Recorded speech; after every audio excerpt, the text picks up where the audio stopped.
Paano nga ba natin kakausapin ang mga batang may ADHD para mas makinig sila? Hindi ito dahil ayaw nilang makinig o matigas ang ulo nila. Madalas, iba lang talaga ang pag-process ng isipan nila sa mga information. Kaya ang goal natin ay hindi magsalita ng mas malakas kundi magsalita sa paraang mas madali nilang tayong maiintindihan. Magbibigay ako ng mga example. Una, kunin muna natin ang atensyon nila. Sabihin natin ang pangalan nila, lumapit tayo at siguraduhin nakatingin o nakafocus sila sa atin bago magsalita. Halimbawa, Megumi, tingin muna kay Daddy, may sasabihin ako. Number 2, one instructions at a time. Imbis na magbihis ka, maghugas ka ng kamay, iligpit mo ang laruan mo, tapos kumain ka. Subukan natin ang ganitong approach. Halimbawa, una, magbihis tayo. Kapag tapos ka na, saka na natin ibigay ang kasusunod na instruction. Number 3, sabihin kung ano ang dapat gawin, hindi ang bawal. Imbis na sabihin natin na huwag kang tumakbo, sabihin natin, walking fit tayo sa loob ng bahay ha. Number 4, connect before you correct. Kapag excited o upset sila, mahirap silang makinig.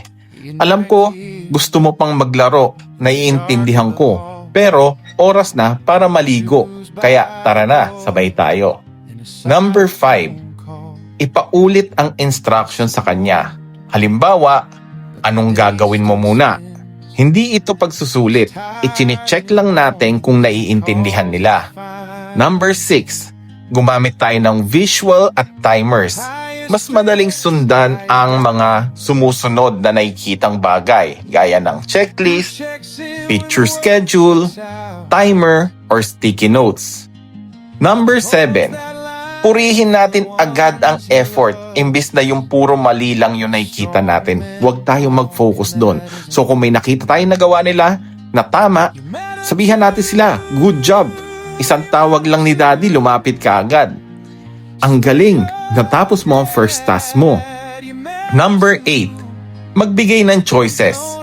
Mag-homework ka ba sa dining table or sa kwarto?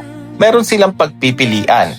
Pareho pa rin ang gagawin na task pero pakiramdam nila meron silang control. Tandaan natin, ang bawat batang may ADHD ay hindi pasaway. Madalas, nahihirapan lang sila sa attention, impulse control, at pag-alala sa susunod na instructions. Ang kailangan nila ay gabay, consistency, at maraming pasensya. Alam nyo, may simple formula dyan. You connect, you get their attention, you give one instruction, check their understanding about that instruction, and praise the effort. Minsan, hindi nila tayo naririnig sa unang tawag, pero kapag naramdaman nilang naiintindihan at sinusuportahan sila, mas malaki ang chance na makinig sila. Hindi perfection ang goal. Progress ang pinaka-importante. Alright? Peace.